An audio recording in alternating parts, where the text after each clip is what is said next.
Hey guys, I hope you can hear me okay over the wind. It's pretty windy today, but I am in what is going to be my new chicken run for this year. I like to move them each year to a new spot of land.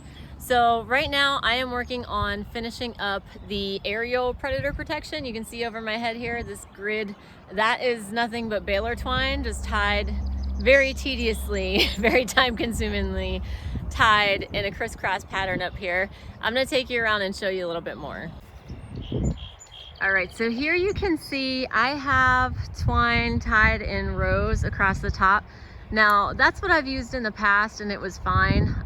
It does work for red-tailed hawks or bald eagles or those larger birds, but I did find out the hard way that that is not enough protection for Cooper's hawks. And so I had my chickens out here the one day and came to put them away at night and realized that a hawk had gotten in and one of my chickens was dead. And so then I realized I had to go back and do a crisscross pattern because those Cooper's hawks are smaller. They can get into tighter spaces. So what I'm doing now, I gotta duck under these. Here we go. So what I'm doing now is just reinforcing it by going in the opposite direction as well and making the holes much smaller. So I'm gonna do that there. Also with Cooper's hawks, you have to watch the corners especially. You wanna triple reinforce the corners and all along the edges because that's usually where they like to enter a coop. So at least that's the research that I did, told me that's what the case is. So I'm gonna like reinforce all the corners and the sides with some more of this netting. The reason I don't use the netting over the whole top is because of the snow load. We're in Pennsylvania, and when we get a lot of snow or ice, that will pull the netting down. And so it's not practical to have something that tight knit over the top. I did try it and it fell down when we got snow. So that's why I like to use the baler twine, because the snow just falls in between it. It doesn't sit on top of it. And it's a very cheap alternative. So for an area this large, it's the most cost-effective solution for me to just use the baler twine. So I started this project another day and didn't have time to finish. I just cut these strips to length but left them on the ground just because I didn't want to go up and down the ladder 700 times that day. And so today is the day I'm going to have to go up and down the ladder 700 times, and I'm just gonna try to get as much done as I can today. I don't know if I'll finish it, but we have some severe thunderstorms in the forecast that are headed this way, so I'm gonna see how much I can get done in between that and running both of my girls to their jobs back and forth today. So it's a busy day, but let's just get started.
Hey guys, all right, so headed back to the house temporarily because I have to go drop off one daughter at her job, and then an hour later I have to leave again to go pick up my other daughter from her job.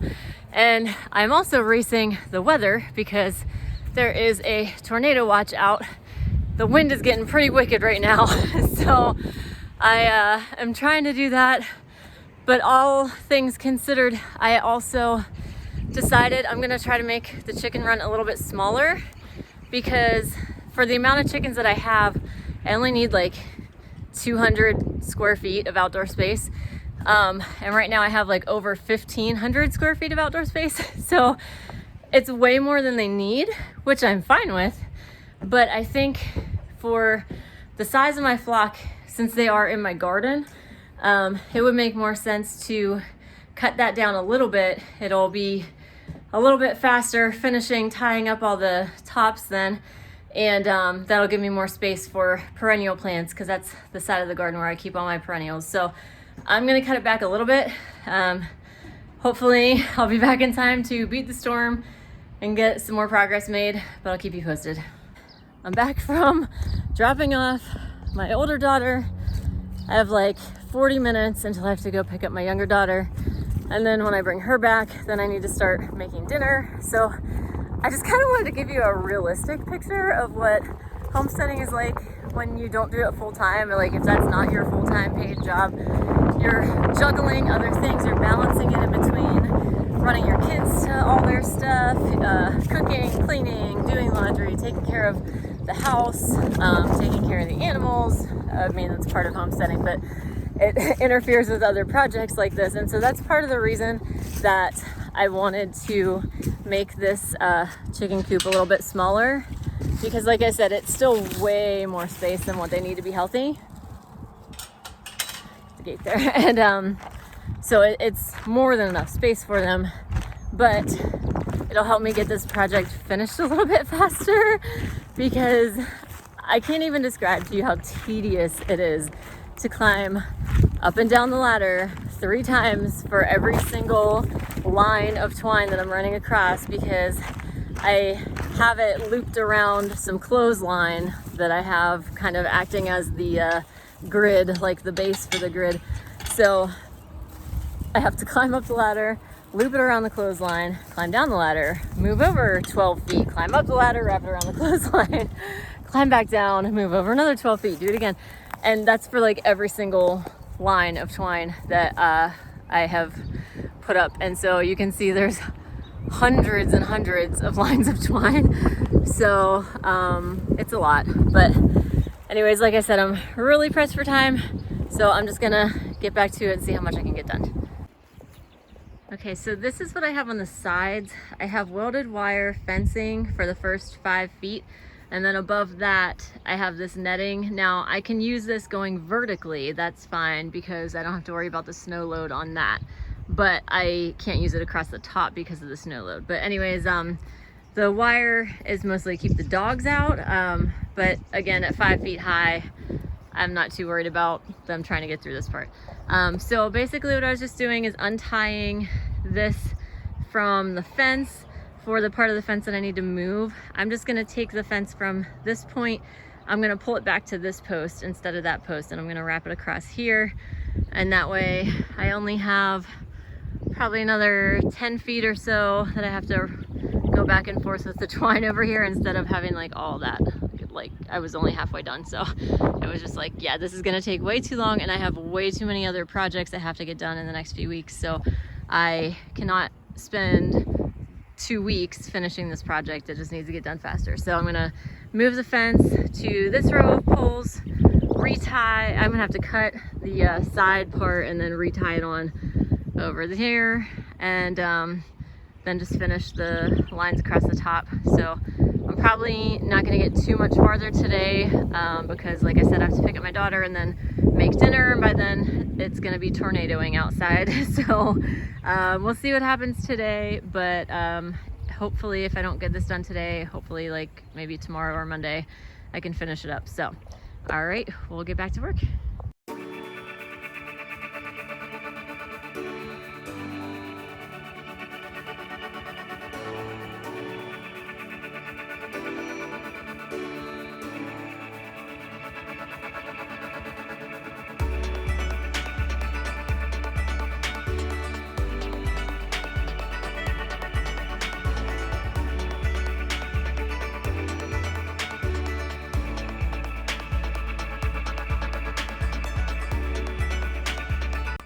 So today is a day questioning my life choices.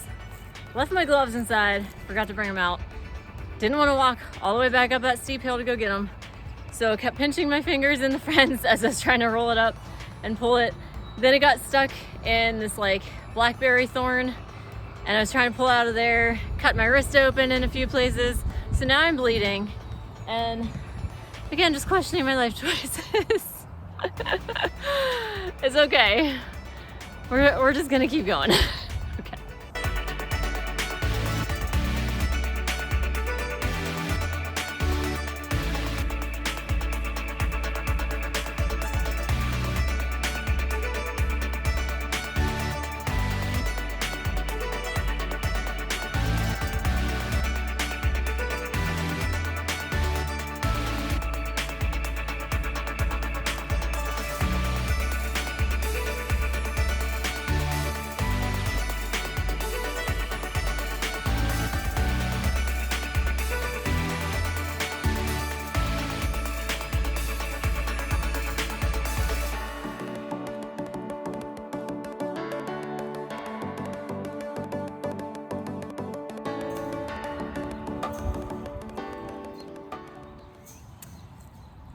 Okay, I was gonna attach these two sides of the fence together, but this is actually a really long stretch and this is pretty flimsy because it's two pieces that I was gonna stick together. So I'm gonna grab a T-post and pound in a T-post here just to make it a little more sturdy. And I'll be back.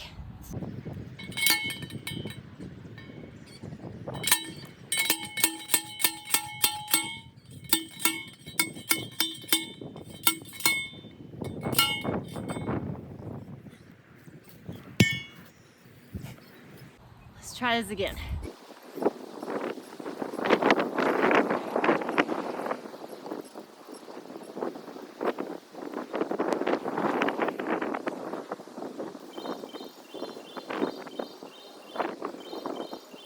Okay, and of course, my alarm's going off. Time to go pick up my other daughter.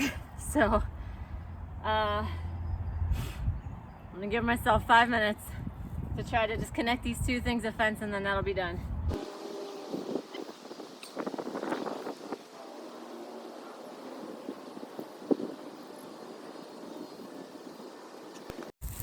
Oh, by the way, this wire I'm using to tie the fence on to the post, I believe I got this from Walmart, so I'll link it for you if I can find it.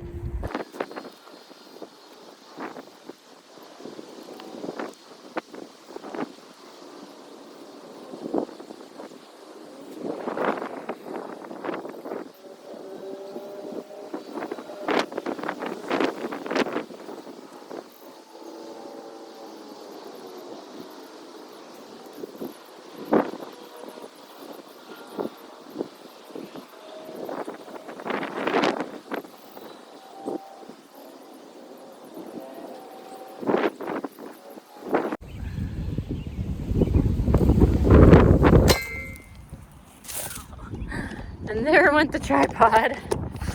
Told you it was windy. All right, anyways, I gotta go pick up my daughter, so to be continued. Hey guys, it's the next day.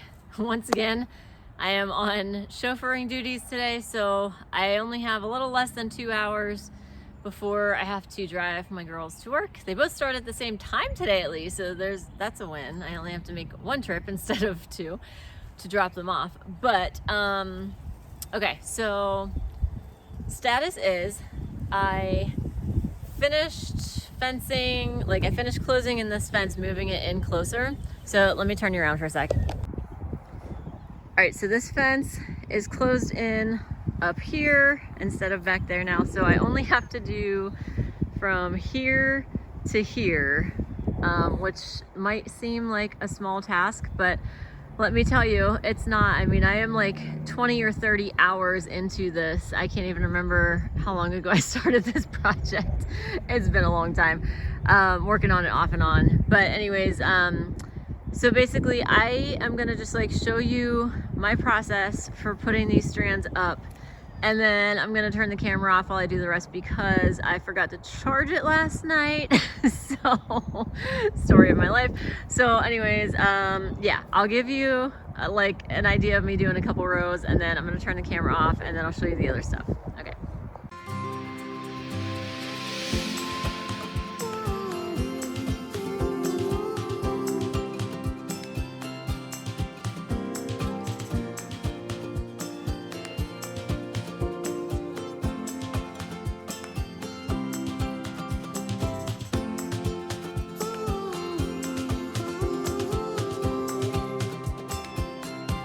Okay, just gotta say, sorry, you probably can't see my face at all because the sun is that way. Okay, well, now you just get me squinting in your face. Oh well. Anyways, yeah, so I ran out of twine a while ago and I went to Tractor Supply to get more, and apparently it was a seasonal item, so they didn't have any. And I tried Rural King and they didn't have any either. So the only twine that I could get was from Walmart.com. Do not recommend.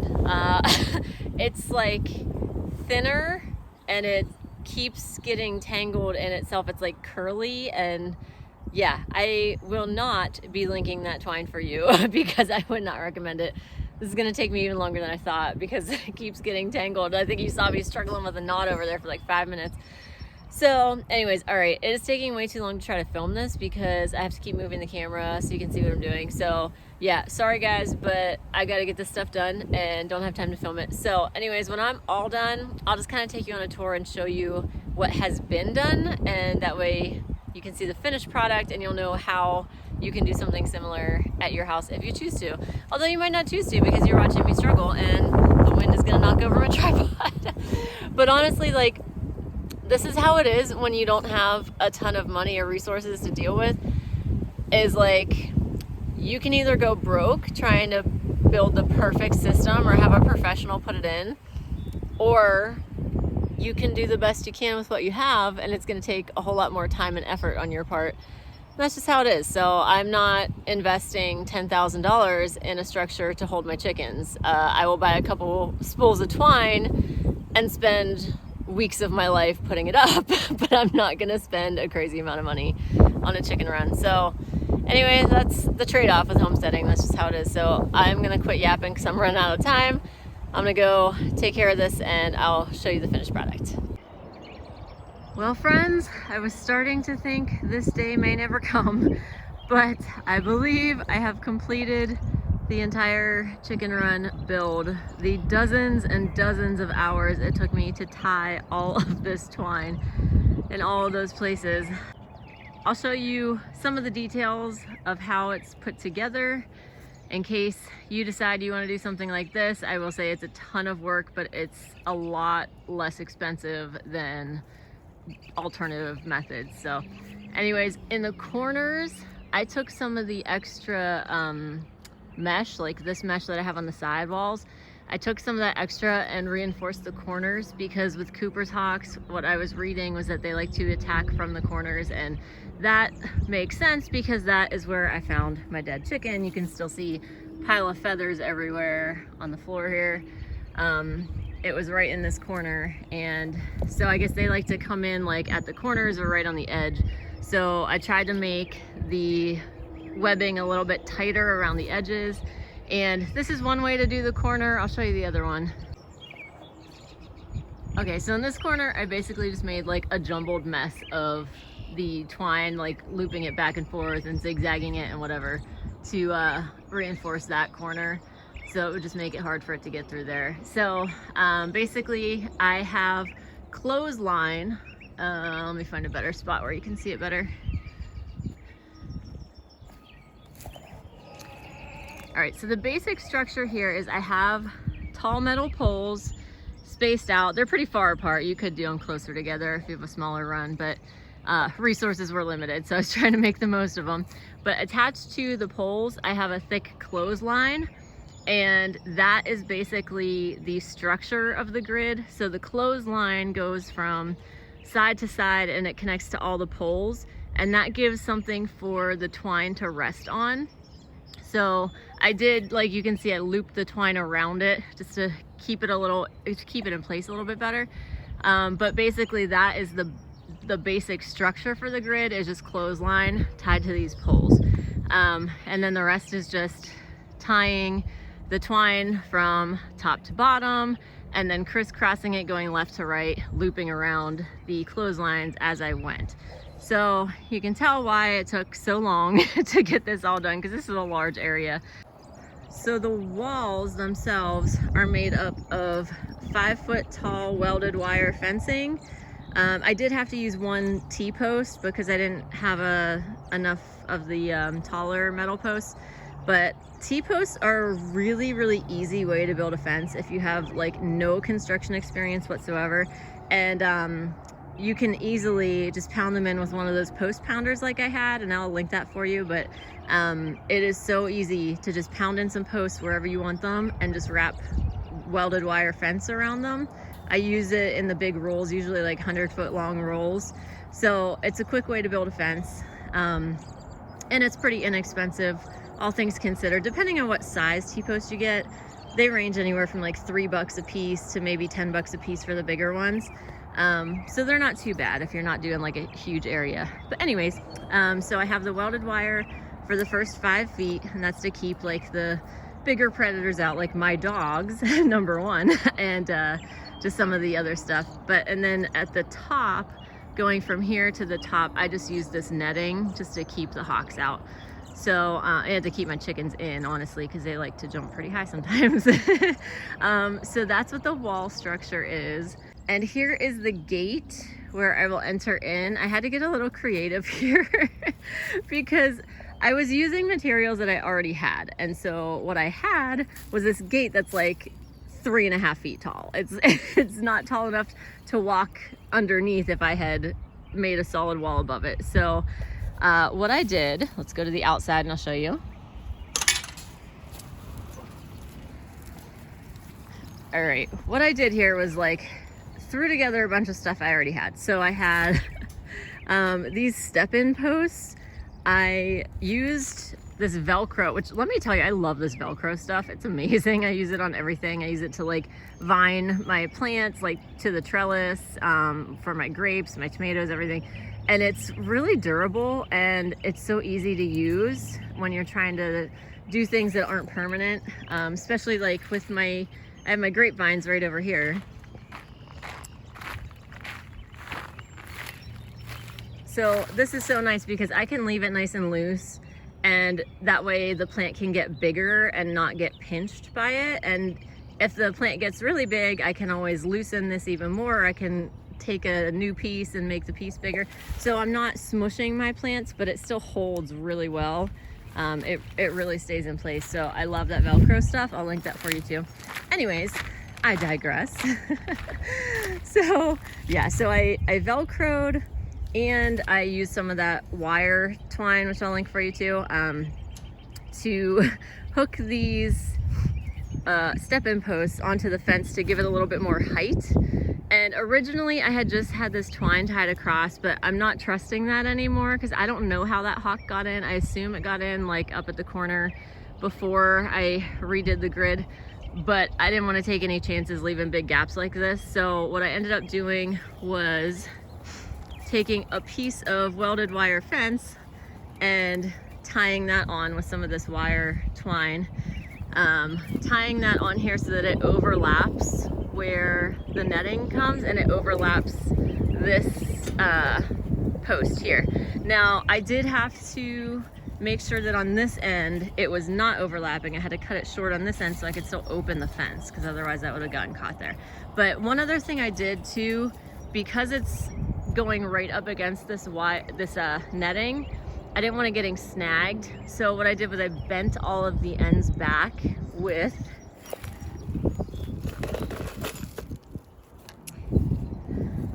this guy. This, I forget what it's called. My husband bought it for me because I'm always building fences. But I'll look it up, I'll figure out what it's called and I'll link it for you. But this thing makes cutting fence so easy, because I used to do it with snips and it would hurt my hands so bad. But like, all you do is you put the fence right in here and just close, and it snips it like effortlessly. It's crazy. But I used this, see if I can put it, this top hole here. I just stuck the end of the fence in there, like the little, I don't don't know if I can show you. Okay, so I like stuck the end in there and bent it down like that. And that made it really easy to bend down so that all of the pointy edges are facing out away from the netting so they're not getting snagged. So anyways, and then I did the same thing over here just so the pointy edges weren't gonna get snagged over here. So, all right, I believe that's enough talking. It's time to see how these chickens actually like this. Now I realize this setup is not perfect, but honestly, you can only do what you can do. You know, like I've done what I can. I've tried my best to cover any big gaps. And at this point, it's in God's hands. You know, like I can't do anymore. If something's gonna get in, it's gonna get in, but I've done what I can. All right, chickies, are you ready? You ready? You're ready, huh, Goldie? All right, let's take off this Velcro that's holding their fence in place. And we are gonna open the door. You guys excited? Don't peck my fingers. Don't peck my fingers. Get. Maybe I shouldn't have called the chickens over till after I got this off. Ugh. Okay, there we go. Ready, chickies? Oh, she's ready. Wait, there's one more Velcro. Sorry, one more Velcro. Oh, and I also put a wire thing here too. Okay, I was like really reinforcing this apparently. All right, we're almost there, chickies. Oh, they're excited. They're excited. Hold on. Oh, what is that caught on? Get off of there. Okay, I think this is the last fastener. Okay, you ready, babies? Come on in. Come on in, chickies. See what you think. What do you think, babies? Go check out your new space. Go, chickies. Is that so wonderful? Look at all this room. Good girls. Oh, they're scratching away already. They are excited. So many new things to scratch in, huh? Good girls, babies.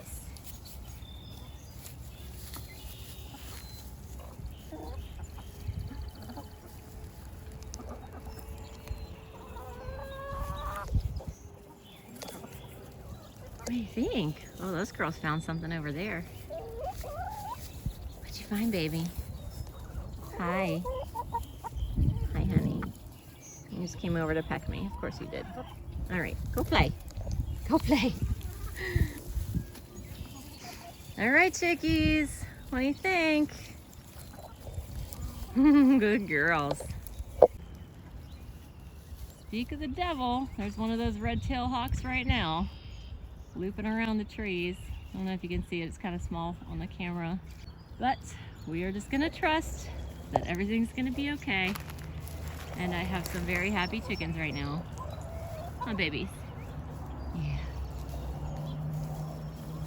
Okay, you girls have fun in your new space. Have fun, baby girls.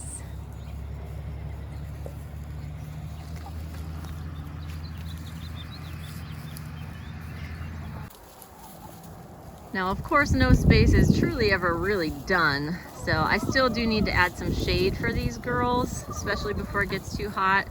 But they are still perfectly fine being out here. If they get too hot in the sun, they can go back in their shed. They have access to that all the time. So for now, they're gonna just love life out here, explore all their new space, and we'll get to the details later. But hey, thanks for watching, guys. I know this video was a little bit dramatic, I think. Like this was hard for me to get done. I was not motivated to do it. I wanted it to be over. It was taking forever. I was tired. I was sunburned. I was like, I wanted it to be done. So I'm sorry if I seemed really grumpy during this video, but I am super happy with the outcome, and hopefully this will keep the hawks out. We shall see. Stay tuned. Make sure you're subscribed if you want to find out if it worked or not. All right, guys, I'll see you in the next one. God bless.